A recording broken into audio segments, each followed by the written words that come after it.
وبشر الذين آمنوا وعملوا الصالحات أن لهم جنات تجري من تحتها الأنهار كلما رزقوا منها من ثمرة رزقا قالوا هذا الذي رزقنا من قبل وأتوا به متشابها ولهم فيها أزواج مطهرة وهم فيها خالدون إن الذين آمنوا وعملوا الصالحات كانت لهم جنات الفردوس نزلا إلا الذين آمنوا وعملوا الصالحات فلهم أجر غير ممنون فما يكذبك بعد بالدين أليس الله بأحكم الحاكمين والعصر إن الإنسان لفي خسر إلا الذين آمنوا وعملوا الصالحات وتواصوا بالحق وتواصوا بالصبر সব জায়গায় ঈমানের কথা আছে তার মানে ঈমান নাই যার জান্নাত নাই একটু বলবেন ঈমান নাই যার জান্নাত নাই তাহলে তারা জাহান্নামের ভিতরে থাকবে, কোনো নাজ নিয়ামত পাবে না। আর ওই দিন জান্নাতীরা বহুতল ভবনে বসে বসে জান্নাতের নাজ নিয়ামত ভক্ষণ করবে, খাইবে। জাহান্নামীরা ওই দিন জান্নাতীদের কাছে ভিক্ষুকের ন্যায় হাত পাতবে আর ডেকে ডেকে বলবে ওয়ানাদা আসহাবুন নারি আসহাবাল জান্নাহ আন আফিদু আলাইনা মিনাল মা আও মিম্মা রাযাকাকুমুল্লাহ قالوا إن الله حرمهما على الكافرين জাহান্নামীরা বলবে ও জান্নাতীরা তোমাদের খাবার থেকে কিছু যে অতিরিক্ত রয়ে গেছে, খাওয়ার পরে যে কিছু রয়ে গেছে, পানি পান করার পরে যে কিছু রয়ে গেছে, এখান থেকে আমাদেরকে কিছু খাবার আর কিছু পানি আমাদেরকে একটু দাও।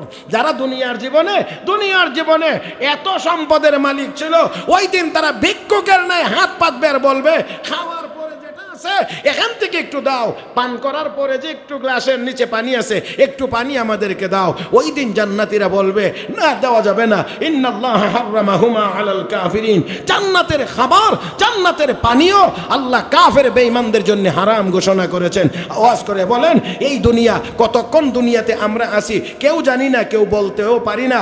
এই সামান্য সময়ের দুনিয়ার এই সম্পদের পিছনে দৌড়ায়া আল্লাহর তৈরি জান্নাত ভুলে জাহান্নামের জন্য চিরস্থায়ী বাসিন্দা হয়ে যাওয়া, এটা কোনো বুদ্ধিমান মানুষের কাজ হতে পারে না, এটা বোকা মানুষের কাজ হতে পারে। বর্তমান মুসলমানদের অধিকাংশ মুসলমানের আমলের দিকে তাকাইলে বোঝা যায় আমরা জাহান্নামে যাওয়ার প্রতিযোগিতায় নামছি, কে কার আগে জাহান্নামে যাইতে পারি। আমাদের আমল বলে আমরা প্রতিযোগিতায় আছি কে কত আগে জাহান্নামে যাইতে পারি, অথচ রব্বে করিম বলেন প্রতিযোগিতা লাগো কে কার আগে জান্নাতে যাইতে পারো। প্রতিযোগিতা তো হবে ওইটার জন্য, ফি যালিকা ফালইয়াতানাফাসিল মুতানাফিসুন, প্রতিযোগীরা প্রতিযোগিতা লাগবে জান্নাতে যাওয়ার জন্য। রব্বে করিম আরো বলেন ওয়াসারিউ ইলা মাগফিরাতিন মির রাব্বিকুম ওয়া জান্নাতিন আরদুহাস সামাওয়াতু ওয়াল আরদ উইদ্দাত লিল মুত্তাকিন।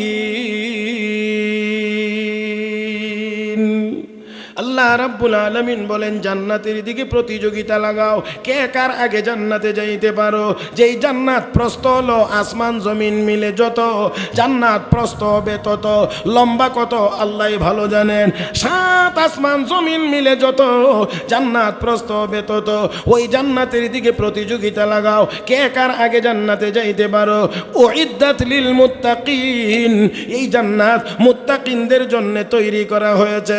দুনিয়ার কোন কাফের বেঈমানের জন্য আমার আল্লাহ জান্নাত তৈরি করেন নাই। অতএব আসুন বলতে চাই এই দুনিয়ার পিছনে দৌড়ানো এটা ইমানদারের কাজ না, ইমানদার জান্নাতের পিছনে দৌড়াইবে, এটা মুমিনের কাজ।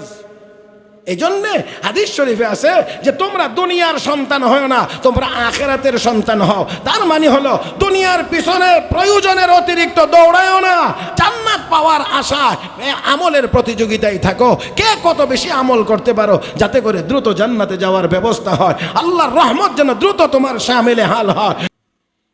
মাদ্রাসা শিক্ষার্থী সংস্থার উদ্যোগে ও এলাকাবাসীর সহযোগিতায় আয়োজিত আজকের ইসলামী মহাসম্মেলনের মুহতারাম সভাপতি দামাত বারাকাতুহুল আলিয়া, উপস্থিত হযরত উলামায়ে কেরাম, সমবেত দিনদার ইমানদার মুসলমান ভাইয়েরা, পর্দার আড়ালে অবস্থানরত শ্রদ্ধেয় সম্মানিত মা ও বোনেরা, রব্বে করিমের দরবারে শুকরিয়া আদায় করছি যিনি আমাদেরকে অত্যন্ত দয়া করে মায়া করে আজকের এই মোবারক মজলিসে আসার বসার, কোরআন ও সুন্নাহর কিছু কথা বলার ও শোনার তৌফিক দান করেছেন। মহব্বতের সাথে সবাই বলি আলহামদুলিল্লাহ। যারা অংশগ্রহণ করেছেন মাহফিলে, উলামায়ে কেরামের জবান থেকে এতক্ষণ পর্যন্ত কোরআন হাদিসের গুরুত্বপূর্ণ কথা শুনেছেন, এতে আপনারা বেজার হয়েছেন, অসন্তুষ্ট হয়েছেন? হ্যাঁ, না 4-5 জনে বলছেন, বাকিরা কিছু কিছু অসন্তুষ্ট হয়েছেন। আচ্ছা, আমি আপনাদেরকে বলি, আমার মনে হয় এই জায়গাটার অবস্থান হাটহাজারী মাদ্রাসা এবং চারিয়া মাদ্রাসা, 2 মাদ্রাসার মাঝামাঝি নাকি? মোটামুটি বাংলাদেশের সবচেয়ে বড় মাদ্রাসা, প্রাচীনতম 2টি মাদ্রাসার মাঝখানে। এখানে আপনারা অবশ্যই, আমি বিশ্বাস করি যে আপনাদের অনেক কিছুই জানা আছে। মাহফিলেও বসার কি নিয়ম, কি পদ্ধতি, এটাও আপনাদের অজানা থাকার কথা নয়। আমি আপনাদেরকে অত্যন্ত বিনয়ের সাথে অনুরোধ করব, এই দিকে যারা আছেন তারা একটু এই দিকে এসে আগাইয়া বসলেন, আর যারা একটু ফাঁক ফুক রেখে বসছেন তারা একটু সামনের দিকে আগাইলে আমার মনে হয় মাজলিস সুন্দর হবে। আল্লাহ সবাইকে তৌফিক দান করো, আল্লাহ তুমি সবাইকে তৌফিক দান করো। দেখি এবার একটু কে কে একটু আগায় আসতে পারেন, মাজলিসটা সুন্দর হোক। শুধু এই দিকে বসেন না, দয়া করে একটু এই দিকে হয়, এই দিকেও একটু আসেন, একটু এই দিকেও আসেন মেহরবানি করে। মাশাআল্লাহ মাশাআল্লাহ। আর একটু হরকত করলেই হয়ে যায়। এই যুবকেরা যদি এই দিকে এসে পড়ে তাইলেই হয়ে যায়। আলহামদুলিল্লাহ আলহামদুলিল্লাহ। আচ্ছা দেখেন তো, এই মানুষগুলোই তো একটু আগে ছিলেন, এখনো এই মানুষগুলোই, কিন্তু শুধু বসাটা একটু একটু নড়ে চড়ে বসার দ্বারা মজলিস সুন্দর হয়ে গেছে।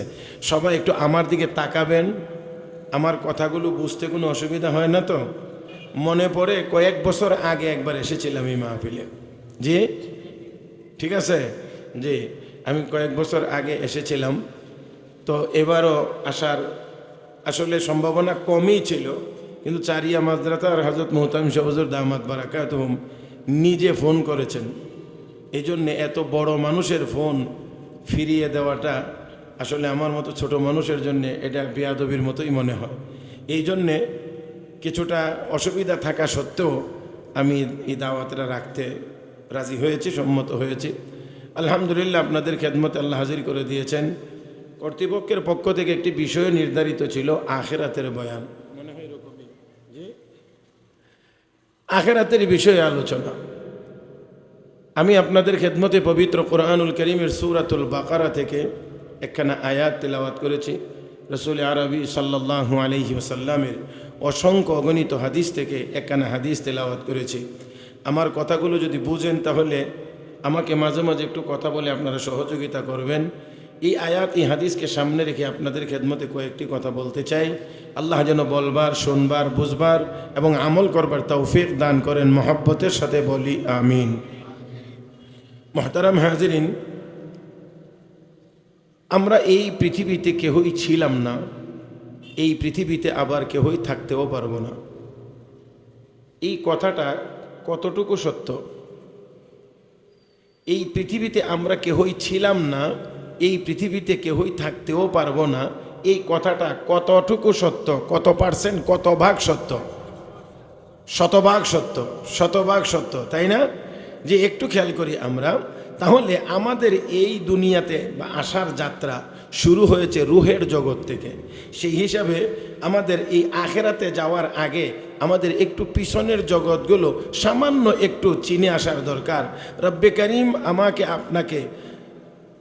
আপনাকে এই দুনিয়াতে পাঠানোর আগে সর্বপ্রথম আল্লাহ রূহগুলো সৃষ্টি করেছেন। সবগুলো মানুষের রূহ আল্লাহ একসাথে সৃষ্টি করে রূহের জগতে রেখেছিলেন। সেই জগৎটার নাম হলো আলমে আরওয়াহ বা রুহের জগৎ। আমরা ওইখানে ছিলাম। রব্বে করিম সেই জায়গায় আমাকে আপনাকে সবাইকে একত্রিত করে আমাকে আপনাকে প্রশ্ন করেছিলেন, আলাস্তু বিরব্বিকুম, আমি কি তোমাদের রব নই? আল্লাহ সেদিন নিজেকে দেখায় বলছিলেন, আমি কি তোমাদের প্রভু নই? আমি কি তোমাদের রব নই? আমরা সেদিন শুধু বলেছিলাম বালা, হ্যাঁ আপনি আমাদের রব।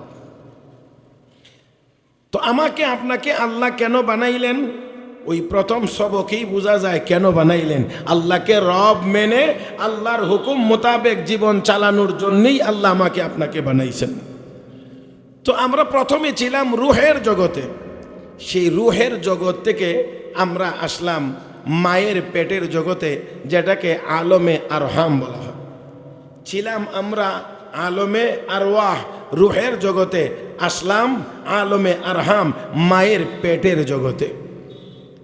এখানেও কিছুদিন থাকার পরে আবার আমাদেরকে স্থানান্তরিত করা হলো, আমাদেরকে পাঠানো হলো এই দুনিয়াতে। এই দুনিয়াতে আসার আগে ফেরেশতারা আমাদেরকে গিয়ে গিয়ে বলতো, ও আল্লাহর বান্দা, আর কয়েকদিন, আর কিছুদিন, তারপরেই তুমি এখান থেকে একটি বিশাল জগতে যাচ্ছ। তখন আমরা আশ্চর্য হয়ে বলতাম, এই মায়ের পেটের জগৎ থেকে কি আরও কোনো বড় জগৎ আছে? চিন্তা করেন তো, মায়ের পেটে একটি নির্দিষ্ট জায়গাতে আমরা ছিলাম। এই জায়গাটা কতটুকু আর বড়, একেবারেই সামান্য সংক্ষিপ্ত ছোট্ট একটি জায়গাতে আমরা ছিলাম। আর এখানে থেকে আমরা বলতাম এর চেয়ে আরও বড় জগৎ আছে। কিন্তু দুনিয়াতে আসার পরে মনে হচ্ছে যে দুনিয়াটার তুলনায়, সারাটা পৃথিবীর তুলনায় মায়ের পেটের ওই জায়গাটা, এটা কোনো জায়গার মধ্যেই পড়ে না, এটা একেবারেই সামান্য। ঠিক দুনিয়াতে আসার পরে কোরআন ও হাদিস বলছে, দুনিয়াতে যদি রবের কথা স্মরণ করে, রবের হুকুম নবীর তরিকা মোতাবেক যদি পালন করতে পারো, তাহলে পরকালে তোমাকে কমপক্ষে এই পৃথিবীর 10টার সমান একটা জান্নাত আল্লাহ তোমাকে দান করবেন।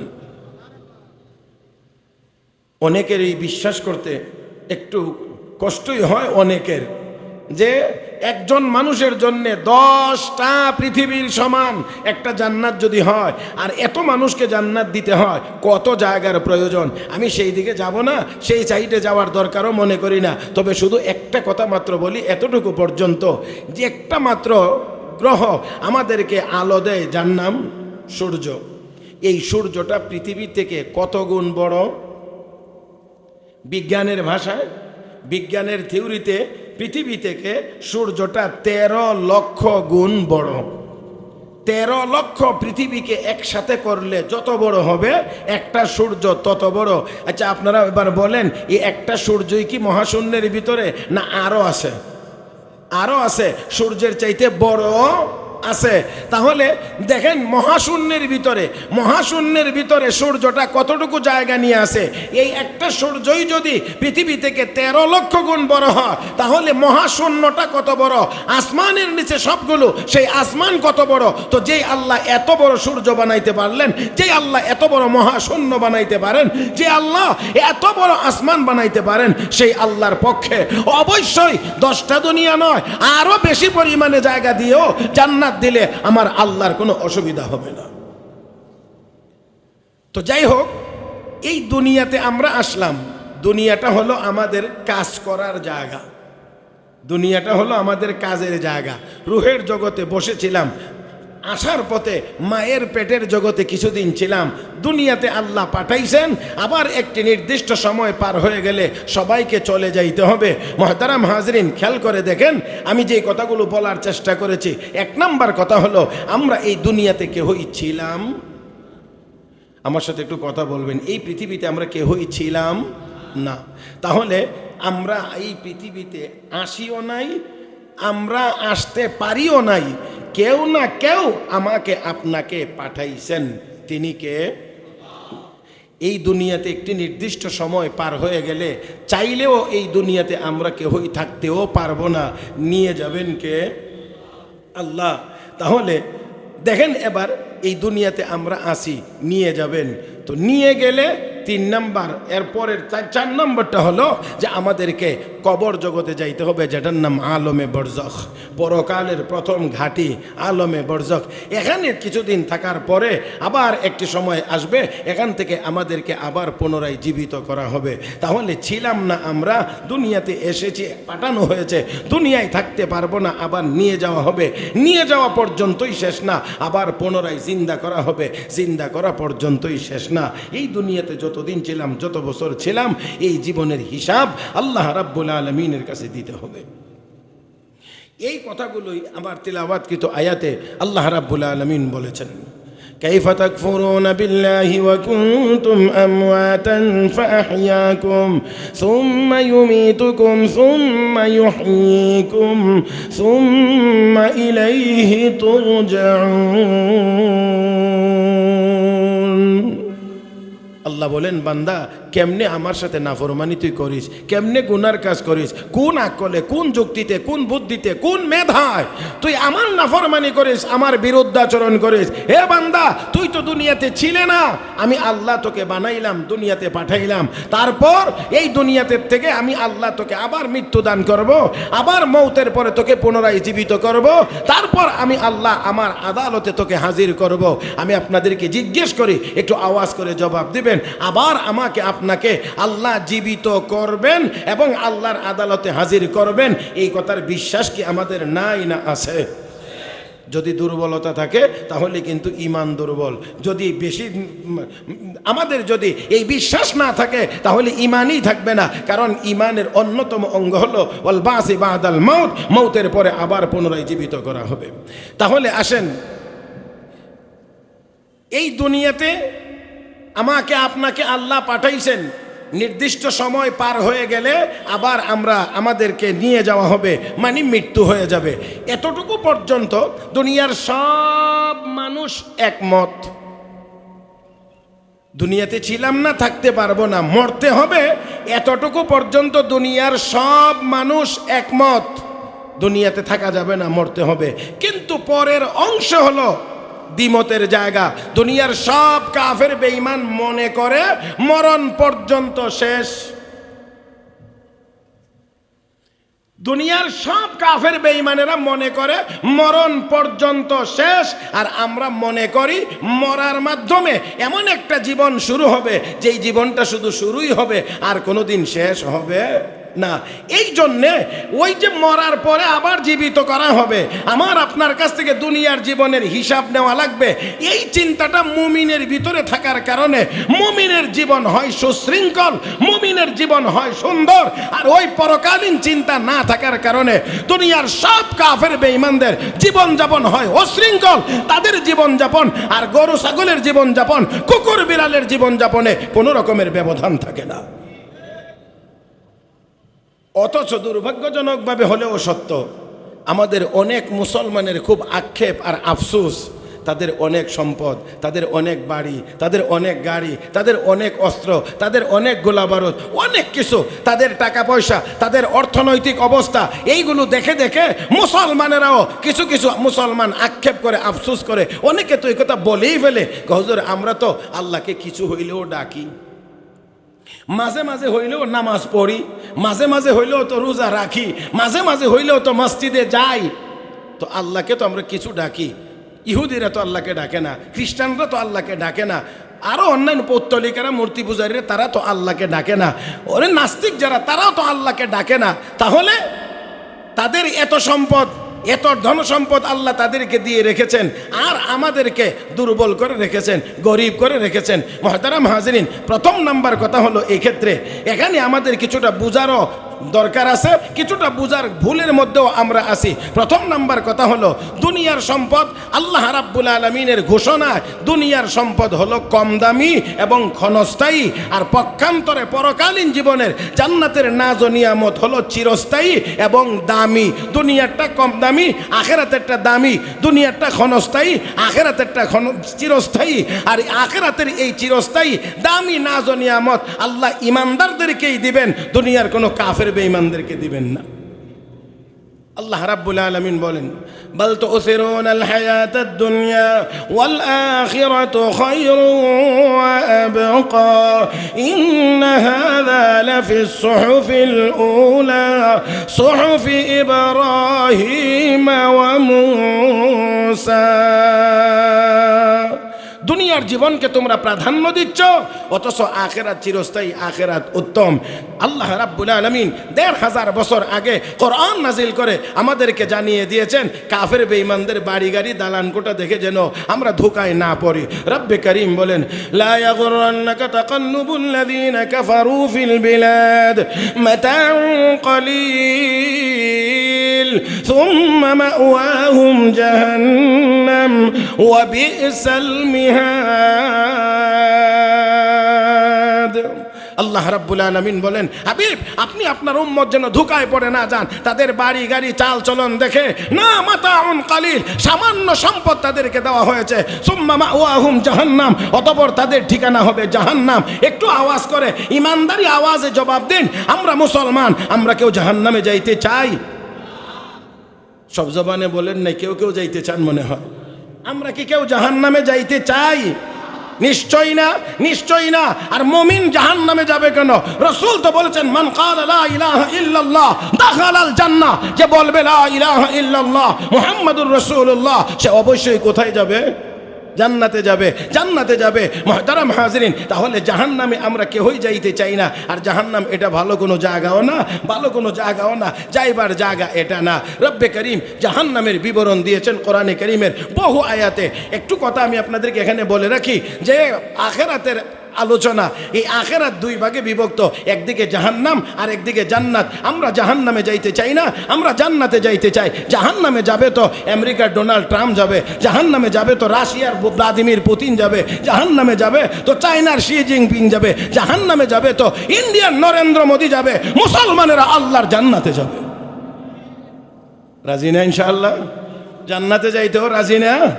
আল্লাহ সবাইকে কবুল করুন, আল্লাহ সবাইকে কবুল করুন। জাহান্নামের বিবরণ রব্বে করিম দিয়েছেন সূরা আন-নাবা 30 নম্বর পারা।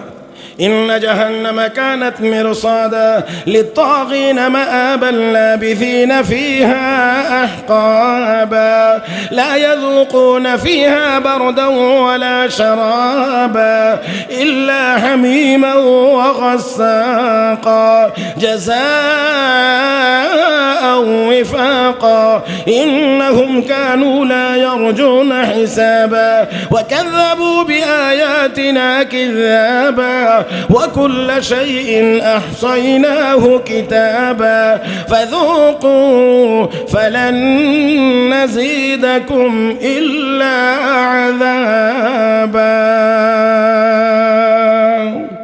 আল্লাহ রাব্বুল আলামিন এই জাহান্নামের বিবরণ দিয়েছেন। সব আয়াতের তরজমা করাও সম্ভব না, এতটুকু শুধু বলছে রব্বে কারীম বলেন, লা ইয়াযুকুনা ফিহা বারদান ওয়ালা শারাবা। জাহান্নামের ভিতরে জাহান্নামীদের জন্য একটু ঠান্ডা পানি থাকবে না, একটু শরবতের ব্যবস্থা থাকবে না। জাহান্নামের আগুনের টানে উপরে উঠবে, নিচের দিকে যাবে। আর ওই সময়ে জান্নাতীরা বসে বসে জান্নাতের বহুতল ভবনের উপরে বসে বসে জান্নাতের নাজ ও নিয়ামত খাইবে, ভক্ষণ করবে, শরবত পান করবে। জাহান্নামীরা দেখবে ওই দিন ভিক্ষুকের মতো হাত পাতবে। তারা যদি চায় পানি পানি পানি পানি পানি বলে চিৎকার করবে, হাজার হাজার বার ডাকার পরে আল্লাহ বলবেন ফেরেশতারা একটু পানি দিয়ে আসো। কি পানি দেওয়া হবে? লা ইয়াযুকুনা ফিহা বারদান ওয়ালা শারাবা ইল্লা হামিমান, কেবলমাত্র চূড়ান্ত পর্যায়ের গরম পানি, ফুটন্ত গরম পানি তাদের জন্য থাকবে। কতটুকু পরিমাণ গরম এটাও আমরা একটু আন্দাজ করি। কি পরিমাণ গরম রব্বে করিম আরেক সূরার শুরুতে ঘোষণা করেছেন, হাল আতাকা হাদিসুল গাশিয়া ওজুহুন ইয়াওমাইযিন খাশিয়া আমিলাতুন নাসিবা তাসলা নারান হামিয়া তুসকা মিন আইনিন আনিয়া। তুসকা মিন আইনিন আনিয়ার ব্যাখ্যায় ইমামুল মুফাসসিরিন ইমাম কুরতুবী রাহমাতুল্লাহি আলাইহি লেখেন, জাহান্নামীদেরকে যে গরম পানি দেওয়া হবে, ওই গরম পানি থেকে এক ফোঁটা পানি এনে যদি দুনিয়ার সবচেয়ে বড় পর্বতের চূড়ায় ছেড়ে দেওয়া হয়, এক ফোঁটা গরম পানির তাপের কারণে গোটা পাহাড়টা গলে পানি হয়ে যাবে। আল্লাহু আকবার। তাহলে বলেন পানিটা কি পরিমাণ গরম? এক ফোঁটা পানির তাপ দুনিয়ার বড় পর্বত সহ্য করতে পারবে না। এমন পানি যদি মুখের ভিতরে ঢেলে দেওয়া হয় তাহলে অবস্থাটা কেমন হবে? রব বলেন লা ইয়াযুকুনা ফিহা বারদা ওয়ালা শারাবা ইল্লা হামিমান, কেবলমাত্র তাদের জন্য থাকবে সেই ফুটন্ত গরম পানি, ও গাসাকা, তাদের জন্য থাকবে পান করার জন্য গাসাক। মুফাসসিরিন ইকরাম লিখেন সেটা হলো এই শরীর থেকে রক্ত পড়বে, পুঁজ পড়বে, আরো অন্যান্য জিনিস বের হয়ে যাবে, এইগুলো গিয়ে জমা হইতে থাকবে। যখন পানি পানি পানি বলবে তখন ওই পচা গলা জিনিসগুলোকে, যেগুলো পানির মতো, সেইগুলোকে একত্রিত করে আবার তার মুখের কাছে আনা হবে, ঢেলে দেওয়ার জন্যে, তার মুখে দেওয়ার জন্যে। পান করতে চাইবে না, দুর্গন্ধের কারণে ফেরেশতারা হাঁ করায়া তার মুখের ভিতরে ঢেলে দিবে। আর এই গরম পানির কারণে নারী ভুঁড়ি সব পুড়ে আবার নিচের রাস্তা দিয়ে বের হয়ে যাবে। এইভাবে করে জমতে থাকবে। যতবার পানি পানি বলবে ততবারই ওই পচা দুর্গন্ধযুক্ত ওই পানি তাদেরকে পান করতে দেওয়া হবে। আল্লাহ আমাদের সবাইকে হেফাজত করুন। জোরে মহব্বতে আওয়াজ করে বলি আমিন। মুহতারাম হাজরিন, তাহলে ওই জায়গাটা হবে কাফের বেঈমানদের, যারা দুনিয়াতে অনেক কিছুর মালিক দেখতে দেখা যায়, তাদের ঠিকানা হবে সেই জায়গায়। আর জান্নাতীদের জন্য রব্বে করিমের ঘোষণা দেখেন, একটু ডাইন দিকে খেয়াল করেন। আল্লাহ রাব্বুল আলামিন বলেন, মাসালুল জান্নাতিল্লাতী উইদাল মুত্তাকুন ফিহা আনহারুম মিন মাইন গায়রি আসিন ওয়া আনহারুম মিন লাবানিন লাম ইয়াতাগায়্যার তা'মুহু ওয়া আনহারুম মিন খামরিন লাযযাতিন للشاربين وأنهار من عسل مصفى। আল্লাহ রাব্বুল আলামিন বলেন জান্নাতীদের জন্য 4 প্রকারের নদী থাকবে। 4 প্রকারের নদী। জোরে কোন আলহামদুলিল্লাহ। কয় প্রকারের নদী?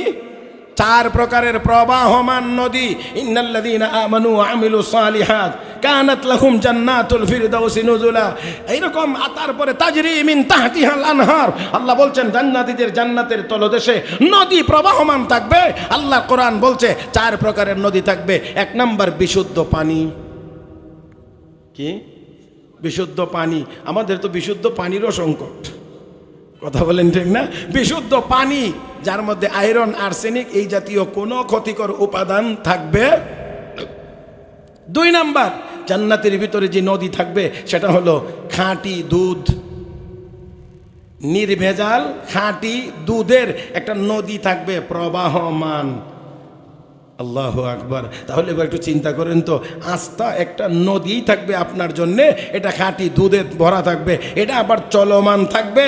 আমার ভাইয়েরা, শুধু তা না, আমরা তো দুনিয়াতে নদীর কিনারাতে যাইতে হয়, পুকুরের পাড়ে যাইতে হয়, হ্রদের কিনারায় যাইতে হয়, সমুদ্র সৈকতে যাইতে হয়, সাগর দেখতে হলে সাগরের কাছে যাইতে হয়। কিন্তু জান্নাতের জন্যে জান্নাতের যে শরবতের নদী আর নহর আল্লাহ দিবেন, এইগুলোর কাছে যাওয়া লাগবে না। জান্নাতি যাবে যেখানে, তার নদীগুলোও চলতে থাকবে সেখানে।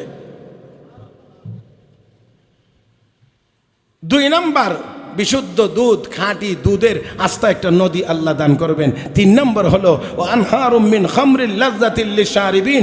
অত্যন্ত সুস্বাদু পান করার ক্ষেত্রে এমন সুস্বাদু শরবতের আস্থা একটা নদী আল্লাহ দান করবেন। 4 নম্বর আনহারুম মিন আসালিম মুসাফফা।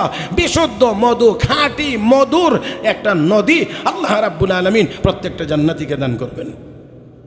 এবার একটু চিন্তা করেন তো, একটা নদী যদি হয় কর্ণফুলী নদীটার মতো, একটা নদী যদি হয় মধুর, কতদিন খেয়ে শেষ করতে পারবেন? দুনিয়াতে তো আমরা যদি আমাদের দেশের কথা বলি, 1 নম্বর কথা হলো খাঁটি মধু পাওয়াটাই বড় কঠিন। যদি পাওয়া যায়ও তাহলে সেটার পরিমাণ খুবই, কথা বলে না, খুবই কম। এই জন্যে মধু সাধারণত কেউ বেশি পরিমাণে একসাথে খায় না, একসাথে অল্প অল্প করে খায়। শেষ হয়ে যাওয়ারও একটা আশঙ্কা থাকে, আবার ভালোটা পাওয়া যায় কি যায় না, সব দিক মিলাইয়া এটার পরিমাণে বেশি থাকে না, আর পরিমাণে বেশি খায়ও না।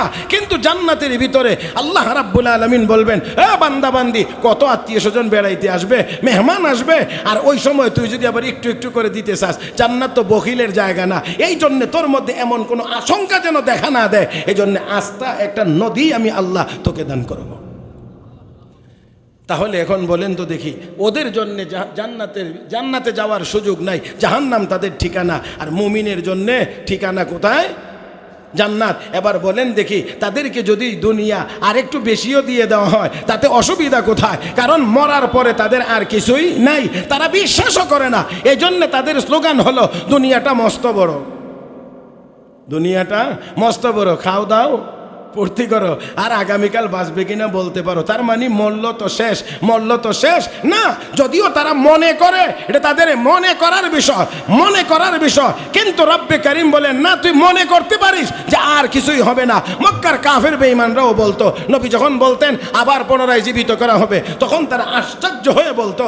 কোরআনে কারীম বলছেন সূরা ইয়াসিনের শেষ দিকে খেয়াল করে দেখেন, আল্লাহ রাব্বুল আলামিন তাদের কথা তুলে ধরেছেন। তারা বলতো মা ইউহয়িল ইযামা ওয়া হিয়া রামীম, মাটির সাথে মিশে যাবে মানুষের হাড়গুলো, কবরে দিলে মাটির সাথে মিশে যাবে, এখান থেকে পুনরায় আবার কে জীবিত করবে, কে জীবিত করবে? মুহাম্মদ এই আলতু ফালতু কথা কোথায় থেকে বলে?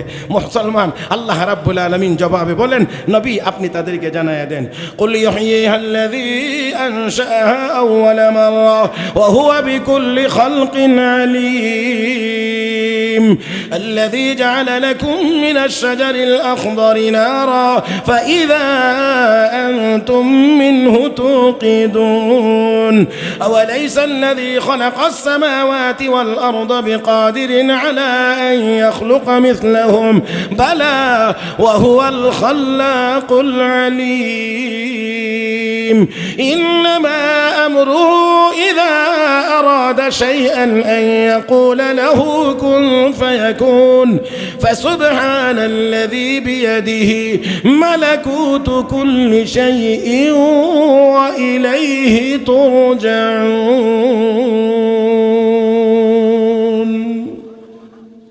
আল্লাহ রাব্বুল আলামিন বলেন, হাবিব আপনি বলে দেন, ইউহয়িল্লাযী আনশাআহা আউওয়ালা মাররা, যেই আল্লাহ আগে তোকে বানাইছিল নমুনা ছাড়া, কোনো ক্যাটালগ ছাড়া, কোনো ডিজাইন ছাড়া, আমার আল্লাহ যেই আল্লাহ বানাইতে পারলেন, সেই আল্লাহ তোমাকে আবার পুনরায় জিন্দা করবেন।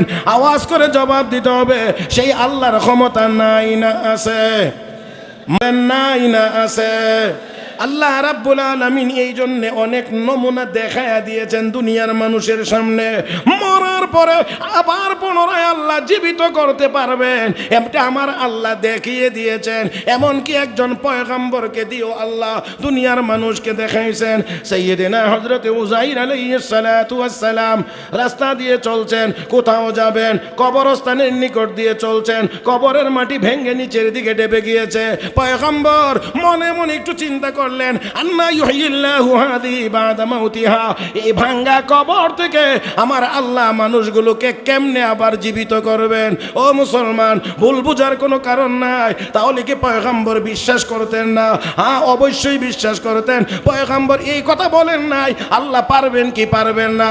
পয়গম্বর বলেছেন আন্না ইউহয়িল্লাহু হাযিহি বাদা মাউতিহা, কেমন করে, পদ্ধতিটা কি হবে, কাইফিয়ত কি হবে, এটা পয়গম্বর বুঝতে চেয়েছিলেন। আল্লাহ রাব্বুল আলামিন দেরি করেন নাই, ফামাতাহুল্লাহু মিআতা আম। পয়গম্বর এতটুকু চিন্তা করেছেন যে এখান থেকে আল্লাহ মানুষগুলোকে কোন পদ্ধতিতে আবার জীবিত করবেন। আল্লাহকে পয়গম্বর তা রাখো একটু দেখায় পয়গম্বরকেই। ফামাতাহুল্লাহ, আল্লাহ তাকে সাথে সাথে মৃত্যু দিলেন। দিলেন তো একদিন দুই দিন না, একেবারে মিআতা আম, 100 বছর। কতদিন? 100 বছর। 100 বছর কি এত সোজা কথা? 100 বছরের কোনো মুরব্বী এখানে আছেন কিনা আমার জানা নাই, থাকতে পারে। 100 বছর আল্লাহ রাখলেন। সুম্মা ফাসা, আল্লাহ অতঃপর উযাইর আলাইহিস সালামকে জীবিত করলেন। কতদিন পরে? 100 বছর পরে জীবিত করলেন। জীবিত করার পরে হযরত উযাইর আলাইহিস সালামকে আল্লাহ জিজ্ঞেস করেন, কামলা বিস্তা, উযাইর কতক্ষণ ঘুমাইছো? ঘুমেছিলা কতক্ষণ? উযাইর আলাইহিস সালাম বলেন, লাবিস্তু ইয়াওমান আও বা'দা ইয়াওম, আল্লাহ একদিন অথবা একদিনের চেয়ে একটু কম, বেশিও বলেন না, একদিন বা একদিনের চেয়ে একটু কম। চিন্তা করে দেখেন কতদিন? 100 বছর। আপনি যদি একটানা 8 ঘন্টার সময়ের বেশি ঘুমান, তাহলে ঘুম থেকে ওঠার পরে দেখবেন শরীর এরম করতেছে। কারণ দীর্ঘ সময় পানাহার থেকে বিরত, একটানা 8 ঘন্টার উপরে ঘুমাইছেন, শরীর দেখবেন কেমন দুর্বল দুর্বল দুর্বল দুর্বল লাগে। আর যদি ডায়াবেটিসের রোগী হতো তো আরো দুর্বল লাগবে। তো দেখেন 8 ঘন্টা পরে উঠলেই শরীর দুর্বল মনে হয়। উজাইর আলাইহিস সালাম ঘুম থেকে জাগছেন 100 বছর পরে, 100 বছর ঘুম পাড়াইয়া রাখলেন। উঠার পরে ওনার শারীরিক অবস্থা কি, ওনার অনুভূতিটা কি, ওনার ওপিনিয়ন, ওনার মতামত কি? ঘুমাইছি একদিন বা একদিনের চেয়ে একটু কম।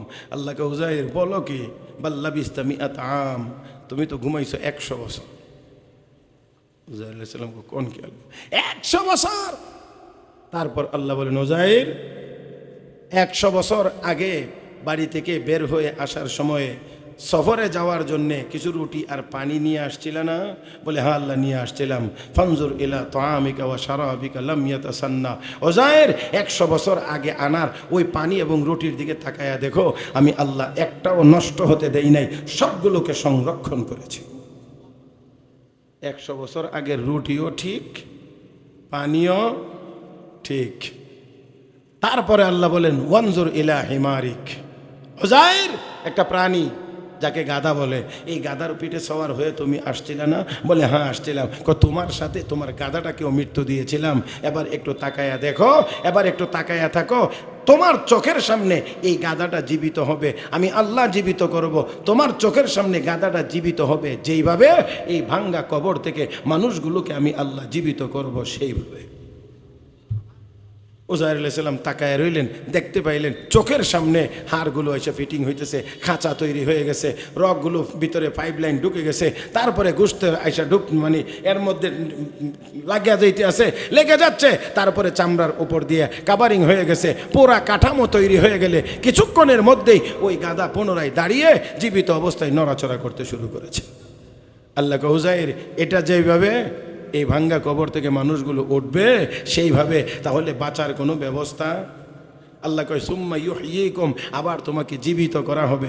মনে করবে না মরণ পর্যন্তই শেষ, না না, মরণ পর্যন্তই শেষ না, মরার পরেই আসল জীবন শুরু হবে, আসল জীবন শুরু হবে। মুহতারাম হাজরিন, তাই আসুন, বলতে চাইছিলাম, আমরা কি কেউ জাহান্নামে যাইতে চাই? কথা বলেন না, জাহান্নামে যাইতে চাই না, আমরা যাইতে চাই জান্নাতে। তো জান্নাত তো আল্লাহ ইমানদারদেরকে দিবেন, কোনো বেঈমানকে দিবেন না, কোনো কাফের বেঈমানকে, কোনো মুশরিককে আল্লাহ জান্নাত দিবেন না। আমার ভাইরা, আমার বন্ধুরা, কিন্তু দুনিয়ার জীবনে কাফের বেঈমান হওয়ার পরেও কিছু না কিছু তারা ভালো কাজও তো করে। যদিও ঈমান নাই, তারপরেও কিছু না কিছু মানুষ হিসেবে কিছু ভালো কাজ তো তারাও করে। এই ভালো কাজের বিনিময় পরকালে তারা পাবে না, যেহেতু তাদের ঈমান নাই। এই জন্যে আল্লাহ রাব্বুল আলামিন দুনিয়ার জীবনে তাদের নিয়ামতের পরিমাণ আরেকটু বাড়ায়া দেন, সম্পদের পরিমাণ আরেকটু বাড়ায়া দেন। আমার বন্ধুরা, অন্যান্য জিনিস তাদেরকে একটু বাড়ায়া দিয়ে বুঝাইয়া দেন, ওই বান্দা, তোর যাবতীয় ভালো কাজের পুরস্কার দুনিয়াতেই দিয়ে দিলাম, পরকালে তোর জন্য আর কোনো কিছুর ব্যবস্থা নাই। কারণ ঈমান নাই যার, পরকালের কোনো নাজ ও নিয়ামত নাই তার। এই জন্য আল্লাহ রাব্বুল আলামিন জান্নাতের কথা যেখানেই বলেছেন সেখানেই ঈমানের কথা বলেছেন। ওয়াবাশশিরিল লাযীনা আমানু ওয়া আমিলুস সালিহাত আন্না লাহুম জান্নাতিন তাজরি মিন তাহতিহাল আনহার কুল্লামা রুযিকু মিনহা মিন সামারাতির রিজকা ক্বালু হাযাল্লাযী রুযিকনা মিন ক্বাবল ওয়া উতু বিহি মুতাশাবিহা ولهم فيها أزواج مطهرة وهم فيها خالدون إن الذين آمنوا وعملوا الصالحات كانت لهم جنات الفردوس نزلا إلا الذين آمنوا وعملوا الصالحات فلهم أجر غير ممنون فما يكذبك بعد بالدين أليس الله بأحكم الحاكمين والعصر إن الإنسان لفي خسر إلا الذين آمنوا وعملوا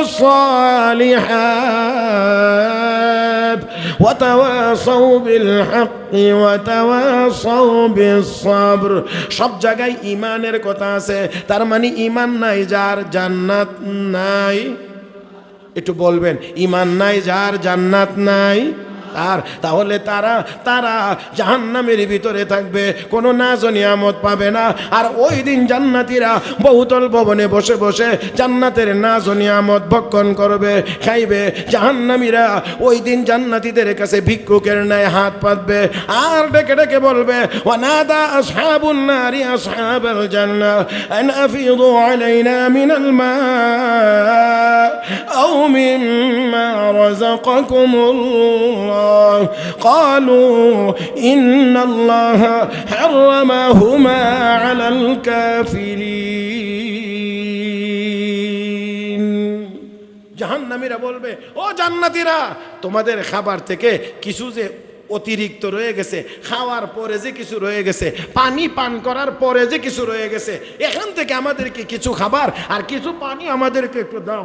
যারা দুনিয়ার জীবনে এত সম্পদের মালিক ছিল, ওই দিন তারা ভিক্ষুকের ন্যায় হাত পাতবে আর বলবে, খাওয়ার পরে যেটা আছে এখান থেকে একটু দাও, পান করার পরে যে একটু গ্লাসের নিচে পানি আছে একটু পানি আমাদেরকে দাও। ওই দিন জান্নাতীরা বলবে, না, দেওয়া যাবে না। ইন্নাল্লাহা হারামাহুমা আলাল কাফিরিন। জান্নাতের খাবার, জান্নাতের পানীয় আল্লাহ কাফের বেঈমানদের জন্য হারাম ঘোষণা করেছেন। আওয়াজ করে বলেন, এই দুনিয়া, কতক্ষণ দুনিয়াতে আমরা আছি কেউ জানি না, কেউ বলতেও পারি না।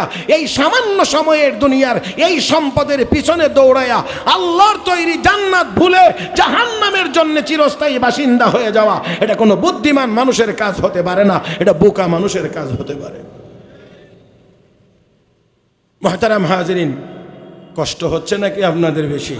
আরো কয়েক মিনিট চলবে তো ইনশাআল্লাহ। 10টায় শুরু হয়েছে, অন্তত 11টা পর্যন্ত না হইলে তারপরে এত দূর থেকে আসলাম, এটা নিজের কাছেও তৃপ্তি লাগবে না, আপনাদের কষ্ট হবে না তো ইনশাআল্লাহ। হ্যাঁ, আল্লাহ সবাইকে কবুল করুন, জোরে বলি আমিন। তাহলে আসুন বলতে চাই, আমরা কেহই জাহান্নামে যাইতে চাই? জবান খুলে বলেন, আমরা কেহই জাহান্নামে যাইতে চাই না, কেহই যাইতে চাই না। কিন্তু আমাদের আমল কি বলে? আমরা আসলে জাহান্নামে যাইতে চাই না? নাকি আমাদের বর্তমান মুসলমানদের অধিকাংশ মুসলমানের আমলের দিকে তাকাইলে বোঝা যায় আমরা জাহান্নামে যাওয়ার প্রতিযোগিতায় নামছি, কে কার আগে জাহান্নামে যাইতে পারি। আমাদের আমল বলে আমরা প্রতিযোগিতায় আছি, কে কত আগে জাহান্নামে যাইতে পারি। অথচ রব্বে করিম বলেন, প্রতিযোগিতা লাগো, কে কার আগে জান্নাতে যাইতে পারো। প্রতিযোগিতা তো হবে ওইটার জন্যে, অফি যালিকা ফালইয়াতানাফাসিল মুতানাফিসুন। প্রতিযোগিতা লাগবে জান্নাতে যাওয়ার জন্যে। রব্বে করিম আরো বলেন, ওয়াসারিউ ইলা মাগফিরাতিম মির রাব্বিকুম ওয়া জান্নাতিন আরদুহাস সামাওয়াতু ওয়াল আরদ উইদ্দাত লিল মুত্তাকিন। আল্লাহ রাব্বুল আলামিন বলেন, জান্নাতের দিকে প্রতিযোগিতা লাগাও, কে কার আগে জান্নাতে যাইতে পারো। যেই জান্নাত প্রস্থ হলো আসমান জমিন মিলে যত, জান্নাত প্রস্থ হবে তত, লম্বা কত আল্লাহ ভালো জানেন। 7 আসমান জমিন মিলে যত জান্নাত প্রস্থ হবে তত, ওই জান্নাতের দিকে প্রতিযোগিতা লাগাও, কে কার আগে জান্নাতে যাইতে পারো। উইদ্দাত লিল মুত্তাকিন।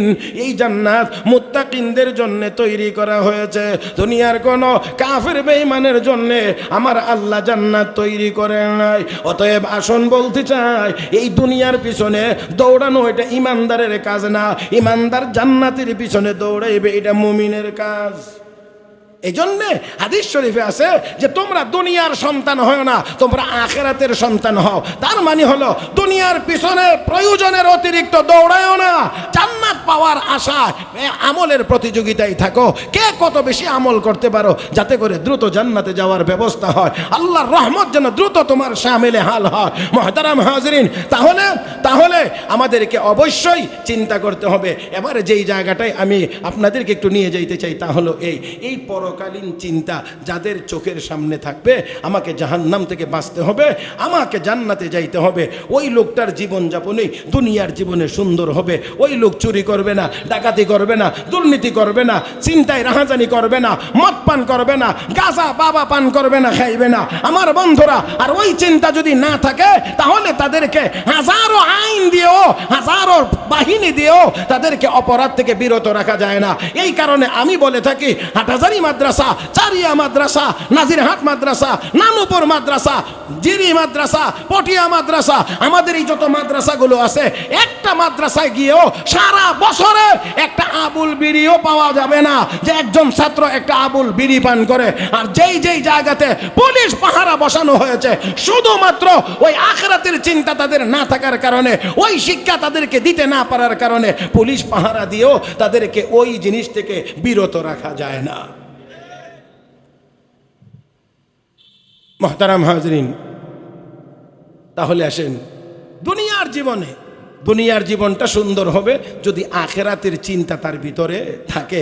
এই জন্যে রব্বে করিম গোটা কোরআন শরীফের ভিতরে যত আয়াত নাজিল করেছেন, সবগুলোর যদি আমরা মৌলিকভাবে ভাগ করি তাহলে তিনটা বিষয় এখানে পাওয়া যাবে। একটা বিষয়ের নাম হলো তাওহীদ, 2 নম্বর বিষয়ের নাম রিসালাত, 3 নম্বর বিষয়ের নাম আখিরাত। তাহলে কোরআনের 6000-এর উপরে আয়াতকে যদি 3 ভাগ করেন তাহলে এক এক ভাগে পড়বে 2000-এর চাইতে কিছু বেশি আয়াত। 2000 আয়াতের দ্বারা আল্লাহ তার একত্ববাদ প্রমাণ করেছেন, 2000 আয়াত দ্বারা রাসূলের রিসালাত প্রমাণ করেছেন, 2000-এর উপরে আয়াত দিয়ে আল্লাহ আখিরাতের বিষয় দুনিয়ার মানুষকে বোঝানোর চেষ্টা করেছেন। দেখেন কোরআন শরীফের ভিতরে প্রসিদ্ধ বর্ণনা অনুযায়ী 6666 আয়াত, এর মধ্যে মাত্র 500 আয়াতের ভিতরে আল্লাহ রাব্বুল আলামিন বিধান দিয়েছেন। 500 আয়াতের ভিতরে আমাদের জন্য চলার পথের বিধান দিয়েছেন, কোনটা করা যাবে কোনটা করা যাবে না, কোনটা আদেশ কোনটা নিষেধ, কোনটা হালাল কোনটা হারাম, কোনটা জায়েজ কোনটা না জায়েজ, এই বিষয়গুলো মাত্র বর্ণিত হয়েছে কত আয়াতে? 500 আয়াত। তাহলে 6000 তো পুরাটাই বাকি থেকে গেল। এই 6000 আয়াতের ভিতরে আল্লাহ রাব্বুল আলামিন এই 500 আয়াতের বিধান বান্দাবান্দিকে মানানোর জন্য শুধু ওয়াজ করেছেন, শুধু ওয়াজ করেছেন, শুধু ওয়াজ করেছেন। 6000-এর উপরে আয়াতে শুধুমাত্র আল্লাহ বান্দাবান্দিকে ওয়াজ করেছেন, আর 500 আয়াতে আল্লাহ বিধান দিয়েছেন। এই 6000-এর উপরে আয়াতের ভিতরে আল্লাহ রাব্বুল আলামিন 3 ধরনের ওয়াজ করেছেন। 1 নম্বর তাজকির বি আলা ইল্লাহ, আল্লাহর কুদরতের বিবরণ দিয়ে বান্দাবান্দিকে ওয়াজ করেছেন। 2 নম্বর তাজকির বি আইয়ামিল্লাহ, অতীত উম্মতের উত্থান পতন, তাদের ধ্বংস কেন, এই বিষয়গুলোর বর্ণনা দিয়ে আল্লাহ রাব্বুল আলামিন কোরআনে বান্দাবান্দিকে ওয়াজ করেছেন। 3 নম্বর হলো তাজকির বিমা বাদাল মাউত, মাউত এবং মৌতের পরবর্তী জীবনের বর্ণনা দিয়ে রব্বে করিম বান্দাবান্দিকে ওয়াজ করেছেন। আর সবচেয়ে গুরুত্বপূর্ণ বিষয়টা হলো এই মৌতের কথা। একজন মানুষ যদি মৌত নিয়ে চিন্তা করে তাহলে একজন মানুষের হেদায়েতের জন্য, জীবনের পরিবর্তনের জন্য এতটুকু চিন্তাই যথেষ্ট। কাফাবিল মাউতি ওয়াইজান, ওয়াজের জন্য মরণের কথা চিন্তা করাই যথেষ্ট। মুহতারাম হাজরিন, তাহলে দুনিয়াতে আমরা না, আমরা আমাদের ইচ্ছায় আসি নাই, দুনিয়াতে আবার আমরা চাইলেও থাকতে পারবো না। আমাকে আপনাকে নিয়ে যাওয়া হবে, বলছিলাম না, কে নিয়ে যাবেন?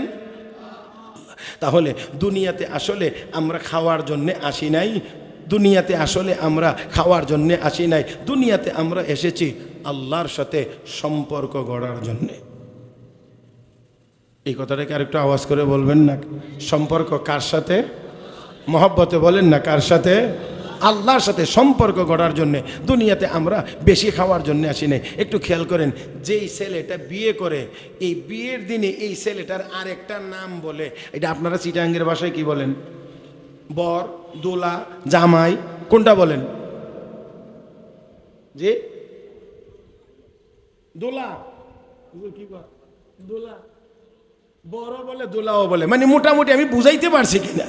যেই দিন বিয়ে করে ওই দিন তারে বিয়ের অনুষ্ঠানে দোলা বলে, বর বলে, তাই না? বর কি বিয়ের দিন বেশি খায় না? আপনারা চিটাঙ্গে কি বেশি খান নাকি? তো না বলেন না দেখি। আমার জানা মতে বিয়ের দিন বরে বেশি খায় না, খুব কম খায়, একেবারে কোনো রকম নাম কেউ আসতে। কিন্তু বরের আশেপাশে যারা থাকে, ওরে বাবা মুরগার রান 2টা খায়, হোক আরেকটা দাও, কথা কয় না? হ্যাঁ, আরো অন্যান্য জিনিস আরো যা আছে ওইটাও খায়, মানে যা খাওয়ার। কিন্তু সব আয়োজন ইন্তেজাম কিন্তু বরকে কেন্দ্র করে। যদি বর সারা যান যাত্রী নিয়ে, তাহলে কনের বাপে কিছু খাওয়াইবে বলে মনে হয়? জি না। তাহলে সব কিছুর আয়োজন হয়ে থাকে বরকে কেন্দ্র করে, কিন্তু বর এই সবচেয়ে কম খায়। আর যাদেরকে আমরা বলি যাত্রী, বড় যাত্রী, যাত্রীরা কিন্তু খাইতে খাইতে লুঙ্গি পরা থাকলে একটু কি করে, হস করে দেয় না? আচ্ছা, একটু হস করে দেয়। আর প্যান্ট পরা হইলে বেল্ট, 2 গার্ড। ওই সময়ে বর বা দোলা মাঝে মাঝে ডাইনে বামে তাকায়া সে চোখের ইশারায় মানি মেসেজ বা বার্তা দেয়, যা পারো খাও, আজকে খেয়ে নাও, কারণ এই বাড়িতে আর কোনোদিন তোমার আশা হবে কিনা বলা বড় মুশকিল। আর আমি আজকে এসেছি খাওয়ার জন্যে না, আমি এসেছি এই বাড়ির সাথে একটা সম্পর্ক গড়ে যাওয়ার জন্যে। সম্পর্কটা যদি হয়ে যায় তাহলে এই বাড়ির সব উন্নত মানের খাবারের অধিকাংশটাই আমার পেটেই হজম হবে। কথা কয় না, কথা কয় না? ও মুসলমান, ইমানদার হলো বরের জাতি। ইমানদার আছে এই জন্য দুনিয়াতে কাফের বেঈমানরাও খাইতে পারতেছে। ইমানদার থাকবে না তো কাফের বেঈমানরা দুনিয়ার নাজ নিয়ামত ভোগ করতে পারবে না।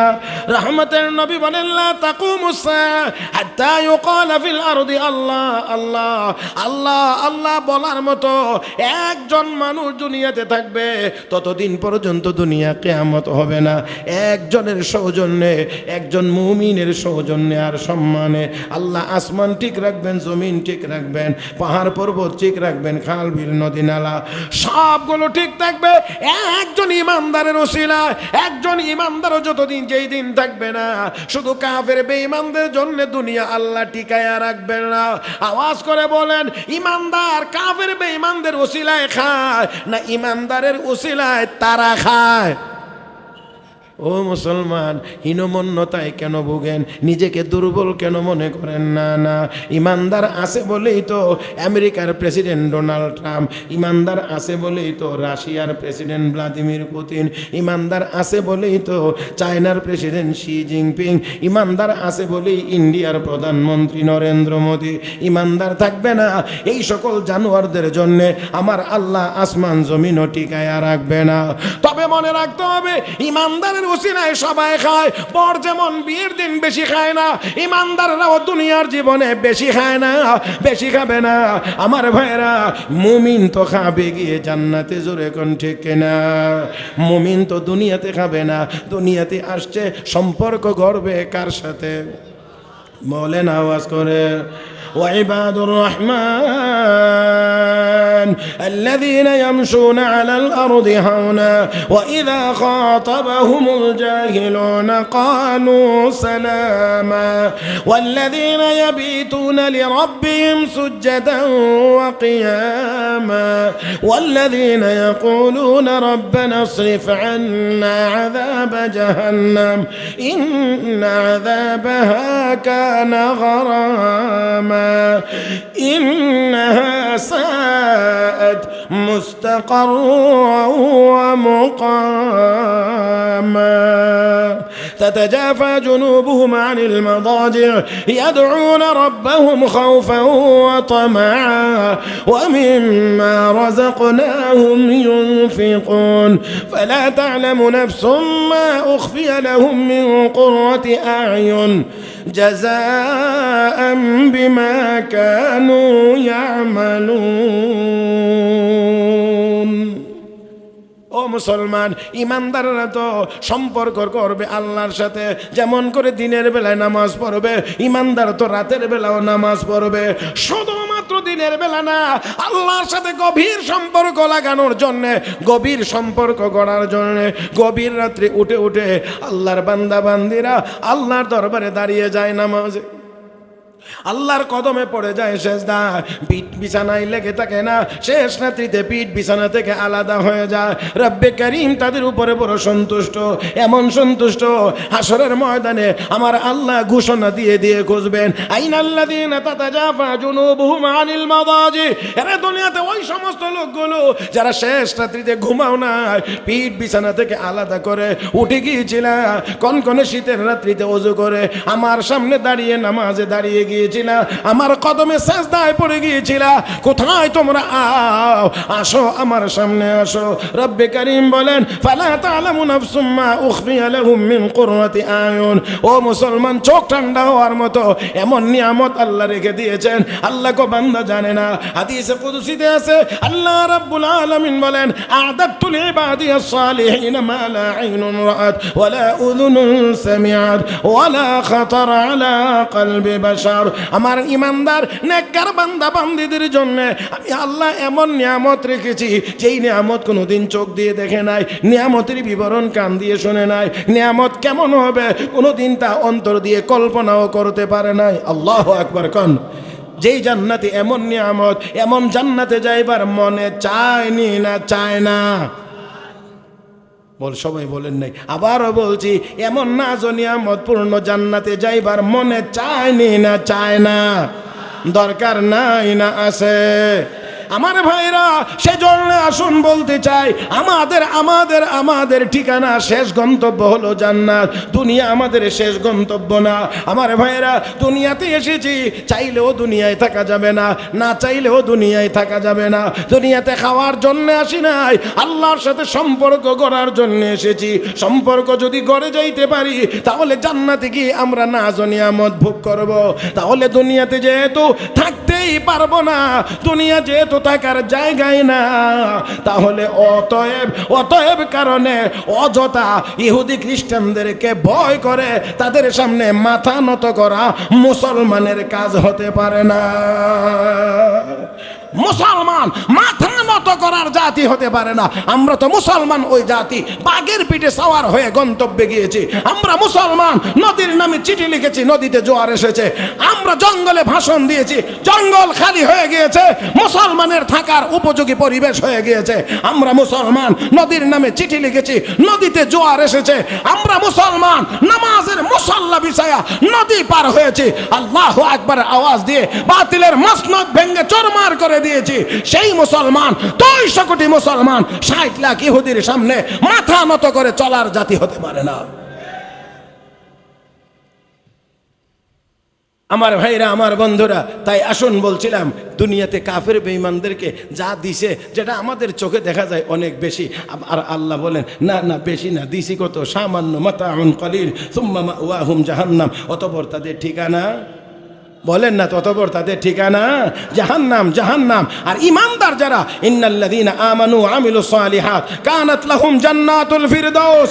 ঈমানদার নেককার হবে যারা, তাদের জন্য জান্নাত, তাদের জন্য জান্নাত, জান্নাত। সর্বনিম্ন জান্নাতের জন্য আল্লাহ এই দুনিয়ার 10টা দুনিয়ার সমান জান্নাত দিবেন। রাসূল বলেছেন আদনা লি আহলিল জান্নাতি লাহু 80 আলফ খাদিম। সর্বনিম্ন জান্নাত জন্য আল্লাহ রাব্বুল আলামিন 80,000 খাদেম দান করবেন। তো তাশন বলছিলাম যে কথা, সেটা হলো আমরা দুনিয়াতে খাইব না, খাইব গিয়ে জান্নাতে। দুনিয়াতে তো খাওয়া ততটুকু, জান বাসে যতটুকু, এতটুকু। এই জন্যে এখানে আবার একটু কথা আমাদের আছে। দেখেন, আল্লাহ রাব্বুল আলামিন আমাকে আপনাকে হারামের অনুমতি দেন নাই, হালাল খাইতে বলেছেন, হালাল খাইতে বলেছেন। আল্লাহ আমাদেরকে আনলিমিটেড করে দেন নাই, লিমিটেড করে দিয়েছেন। এর ভিতরেই থাকতে হবে, এর ভিতরেই খাইতে হবে। ও মুসলমান, এই জন্য মুসলমান মনে যা চায় তা খাইতে পারে না, সামনে যা পড়ে তা খাইতে পারে না। খাইতে হয় আল্লাহর নির্দেশ মোতাবেক, কারণ ইমানদারের জন্যে খাবার আল্লাহ রেডি করে রাখছেন।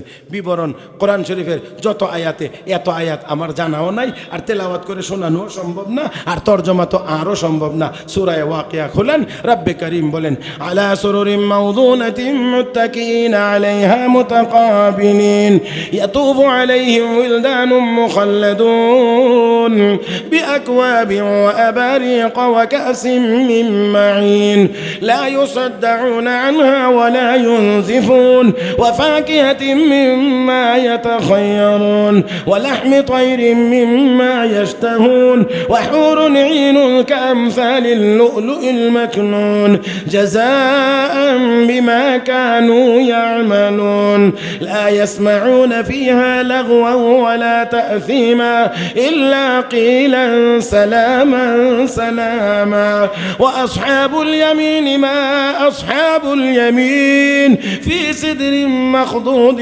وطلح منضود وظل ممدود وماء مسكوب وفاكهة كثيرة لا مقطوعة ولا ممنوعة وفرش مرفوعة إنا أنشأناهن إنشاء فجعلناهن أبكارا عربا أترابا لأصحاب اليمين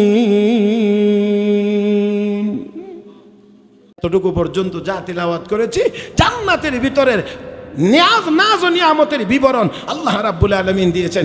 এতগুলো আয়াতের তরজমা করেও তো শেষ করা সম্ভব না, আর ব্যাখ্যা বিশ্লেষণে তো যাওয়াই যাবে না। তারপরও সামান্য একটু আপনাদেরকে শোনাই। আলা সুরুরিম মাউদুনা মুত্তাকিনা আলাইহা মুতাকাবিলিন। রব্বে কারীম বলেন জান্নাতের ভিতরে স্বর্ণের কারুকার্য খচিত চেয়ারের মধ্যে আপনি এবং আপনার স্ত্রী সামনাসামনি বসবেন। কিসের চেয়ারে? স্বর্ণের চেয়ারে, কাঠের না। আলা সুরুরিম মাউদুনা মুত্তাকিনা আলাইহা মুতাকাবিলিন। এটা আবার সামনাসামনি বসবেন, এভাবে না, সাইডে না, কিন্তু আল্লাহ কো মুতাকাবিলিন, একেবারে সামনাসামনি। কারণ এইদিকে তাকাইতে গেলে বেশিক্ষণ তাকিয়ে থাকা যায় না, এইদিকে তাকাইলেও বেশিক্ষণ তাকিয়ে থাকা যায় না, ঘাড়ে ধরে ব্যথা করে। আল্লাহ কয় না, এই জন্য সামনাসামনি বসবেন। আর যত খুশ গল্প আছে, যত মজার গল্প আছে ওইখানে বসে বসে করতে থাকবেন। এখন গল্প গুজব করতে গেলেও মাঝে মাঝে কিছু খাওয়া লাগে, কথা বলে না, একটু কিছু না খাইলে গল্প গুজবও বেশি জমে না। এই জন্যে সমুদ্র সৈকতে গেলে, পতেঙ্গায় বা কক্সবাজারে গেলে গিয়ে চেয়ারে বসা মাত্রই দেখবেন পিছন দিক দিয়ে কতজনে আইসা মামা বাদাম, মামা কফি।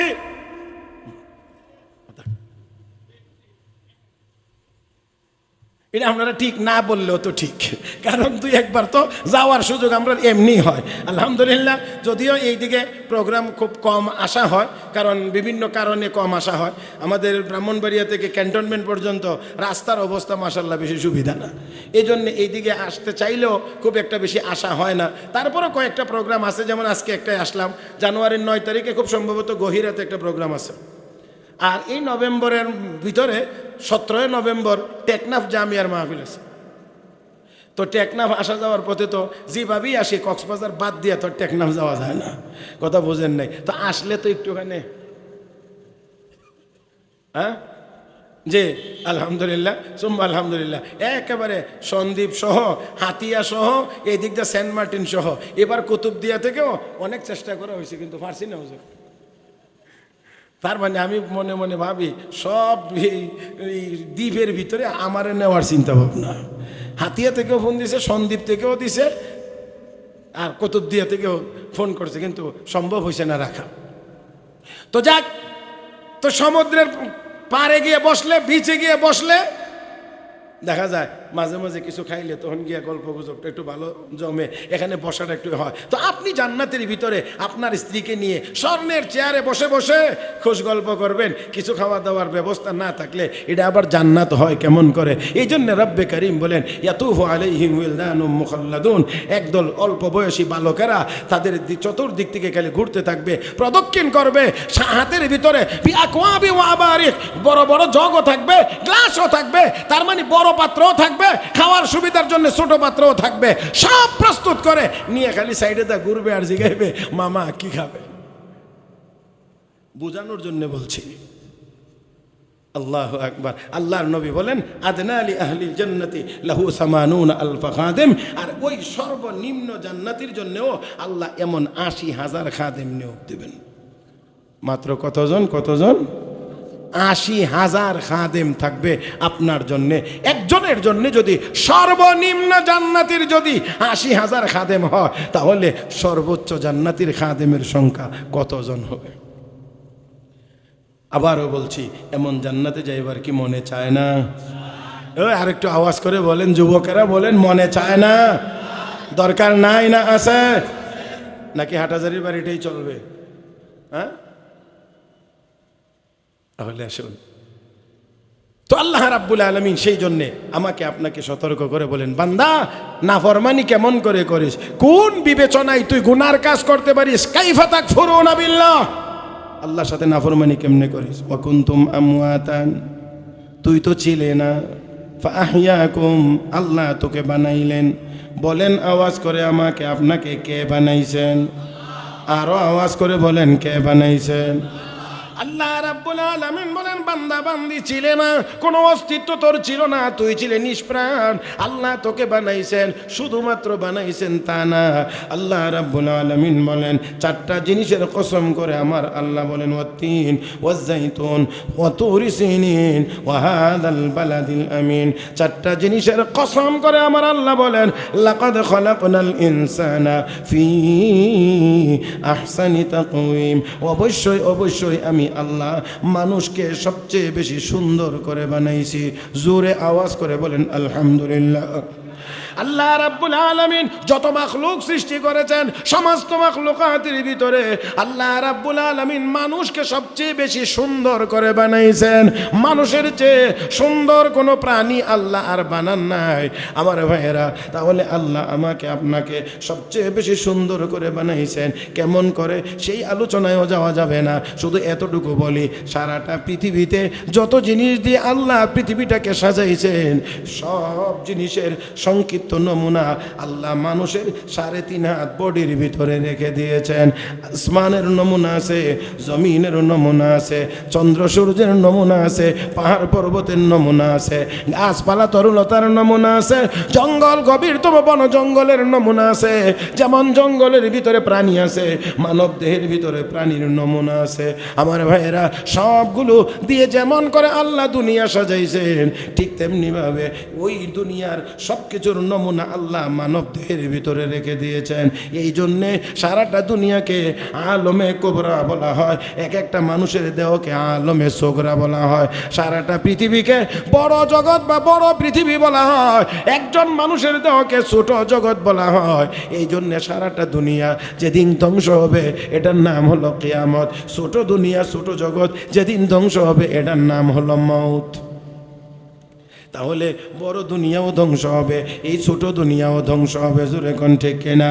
আল্লাহ আমাকে আপনাকে স্মরণ করায় দেয়া বলেন, ইয়া আইয়ুহাল্লাযীনা আমানু লা তুলহিকুম আমওয়ালুকুম ওয়ালা আওলাদুকুম আন যিকরিল্লাহ ওয়া মান ইয়াফআল যালিক ফাউলাইকা হুমুল খাসিরুন ওয়া আনফিকু মিম্মা রাযাকনাকুম মিন ক্বাবলি আন ইয়াতিয়া أحدكم الموت فيقول رب لولا أخرتني إلى أجل قريب فأصدق وأكن من الصالحين ولن يؤخر الله نفسا إذا جاء أجلها والله خبير بما تعملون।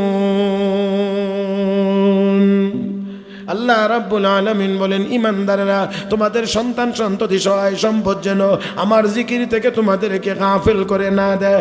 যদি এমনটা হয় ক্ষতিগ্রস্ত হয় বা আর মউত যখন চলে আসবে, লা ইউআখিরুল্লাহু নাফসান ইযা জাআ আজালুহা। আল্লাহ রাব্বুল আলামিন বলেন, মউত যখন চলে আসবে, আজরাইল যখন আসবে, সামান্য পরিমাণ সময় বাড়ানো হবে না, এক্সটেনশন হবে না। অতএব ওয়া আনফিকু মিম্মা রাযাকনাকুম মিন ক্বাবলি আন ইয়াতিয়া আহাদাকুমুল মাউত।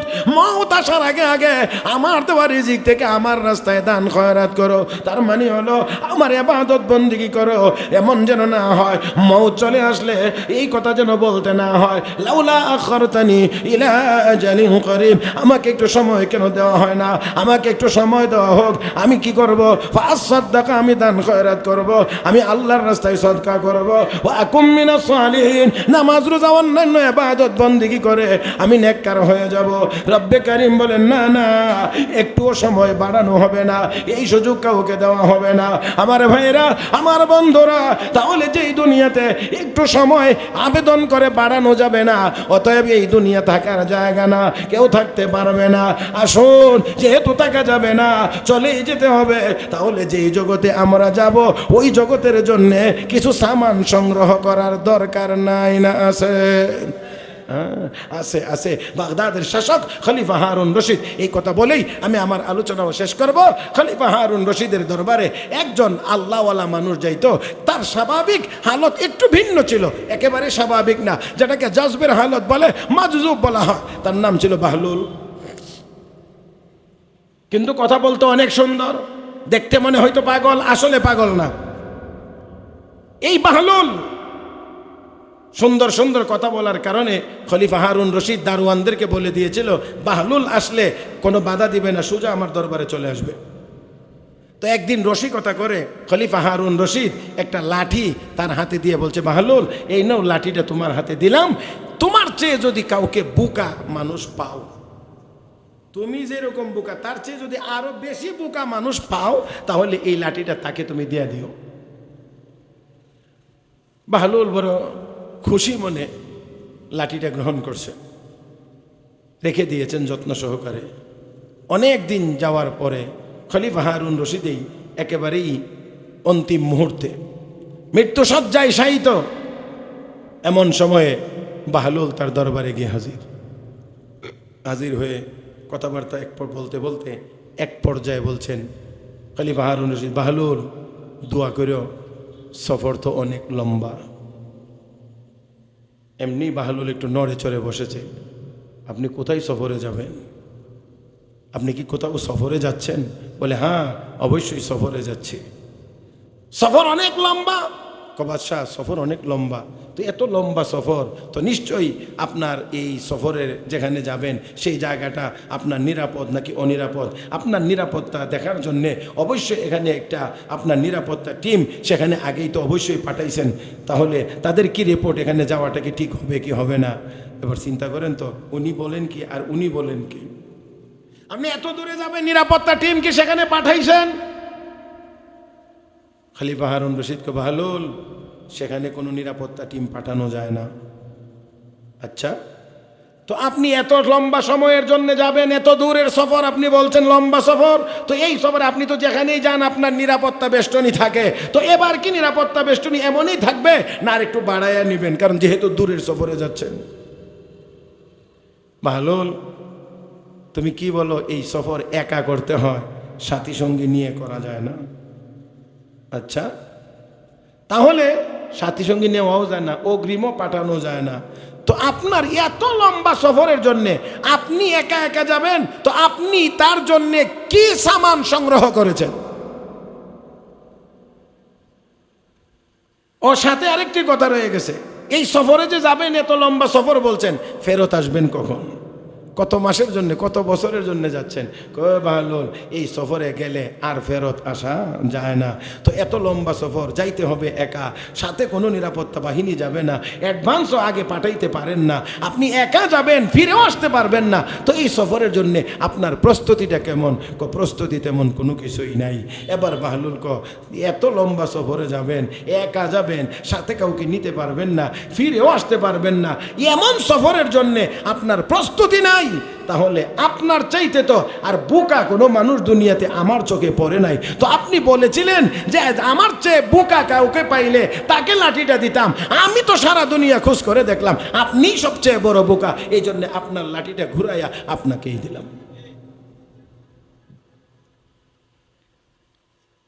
প্যারে হাজিরিন, আমি কিছু কথা আপনাদের সামনে তুলে ধরেছি। যেই কথাগুলো শুরু করেছিলাম, দুনিয়াতে ছিলাম না, আসি নাই, পাঠানো হয়েছে, থাকতে পারবো না, আবার নিয়ে যাবেন, নিয়ে যাওয়া পর্যন্তই শেষ না, আবার জীবিত করবেন, আর জীবিত করা পর্যন্তই শেষ না, সুম্মা ইলাইহি তুরজাউন, আল্লাহর আদালতে ফিরিয়ে নেওয়া হবে। আর রাসূল বলেছেন, লা ইয়াজালু কদামা ইবনি আদম ইয়াউমাল কিয়ামা হাত্তা ইউসআলা আন খামস, 5টি প্রশ্নের জবাব না দেওয়া পর্যন্ত একজন মানুষ একটা কদমও নাড়াইতে পারবে ওই দিন কারো দাপট চলবে না, কারো ক্ষমতা চলবে না। দুনিয়াতেই তো কিছু সময়ের জন্য চললেও কিছুক্ষণ পরে আর চলে না, কথা হয় না, কিছুক্ষণ চললেও কিছুক্ষণ পরে আর চলে না।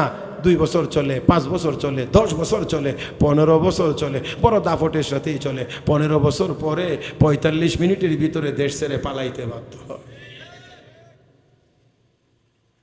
হ্যাঁ আমার ভাইয়েরা, তাহলে আর আল্লাহর আদালতে নবী আগেই জানিয়ে দিয়েছেন লা ইয়াজালু কদামা ইবনি আদম, আদম সন্তানের কদম নাড়াইতে পারবে না, যেখানে দাঁড়ানো থাকবে এখানেই দাঁড়িয়ে থাকবে। 5টি প্রশ্নের জবাব দিতে হবে, না দেওয়া পর্যন্ত কেউ চাইতে। 1 নাম্বার, আন উমরিহি ফিমা আফনা, বান্দা হায়াত দিয়েছিলাম 60, 70, 80 বছর, কোথায় খরচ করেছো জবাব দাও।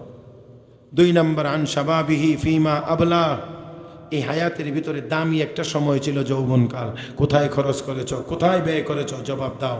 3 নাম্বার, আন মালিহি মিন আইনা ইকতাসাবা, সম্পদ কোন পথে উপার্জন করেছো, উপার্জন পদ্ধতি কি ছিল, জবাব দাও। ওয়া ফিমা আনফাকা, খরচ করেছিল কোন খাতে, কোন পথে, কোন পদ্ধতিতে, জবাব দাও। আন ইলমিহি মাযা আমিলা ফিমা আলিম, এলেম যতটুকু অর্জন করেছিল, আমল কতটুকু করেছিল, জবাব দাও। রসুল বলেন এই 5টি প্রশ্নের জবাব না দেওয়া পর্যন্ত একজনেও একটি কদমও সামনে আগাইতে পারবে না। তাহলে সেই দিনটা, সেই সময়টা আমাদের সকলের সামনে নাই না আছে? আসতে বললেন নাই না আছে? যাওয়া লাগবে নাকি লাগবে না? দাঁড়াইতে হবে নাকি হবে না? জবাব দিতে হবে নাকি হবে না? আমার ভাইয়েরা, তাহলে হাসরের মাঠে 50,000 বছর পর্যন্ত দাঁড়িয়ে থাকতে হবে। শেষ কথা বলছি, সাহাবায়ে কেরাম বিচলিত, 50,000 বছর কেমন করে দাঁড়িয়ে থাকবো? নবী বলেন আমার উম্মতের যারা নামাজি হবে, 5 ওয়াক্ত নামাজ পড়বে, ফজরের 2 রাকাত ফরজ নামাজ, জোহরের 4 রাকাত ফরজ নামাজ ইমামের পিছনে দাঁড়িয়ে জামাতে আদায় করতে তার কাছে যতটুকু সময় মনে হয়, আমার উম্মত নামাজি, আমার উম্মত ইমানদার, আমার উম্মত নেককার যারা হবে তাদের জন্য হাসরের মাঠের 50,000 বছর এতটুকু সময়ের মতো মনে হবে।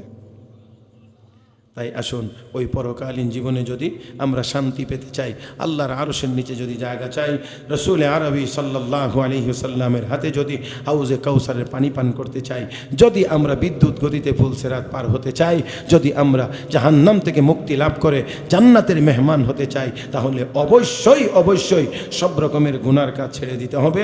আল্লাহর হুকুমগুলো প্রিয় নবী রসুল করিম সাল্লাল্লাহু আলাইহি ওয়াসাল্লামের নূরানি তরিকা মোতাবেক পালন করতে হবে। আল্লাহ রাব্বুল আলামিন আমাদের সকলকে সেই পরকালীন জীবনের কথা স্মরণ করে, মৌতের কথা স্মরণ করে আমরা যেন সবাই গুনার কাজ ছেড়ে দিয়ে মৌত এবং মৌতের পরবর্তী জীবনের জন্য প্রস্তুতি গ্রহণ করতে পারি। আল্লাহ আমাদের সবাইকে তৌফিক দান করুন, আমিন। পরিশেষে আপনাদের সকলের সুস্বাস্থ্য, উন্নতি, অগ্রগতি, কল্যাণ কামনা করে ইন্তেজামিয়া কমিটিকে আন্তরিক অভিনন্দন জানিয়ে আজকের মতো আলোচনা এখানেই শেষ করলাম।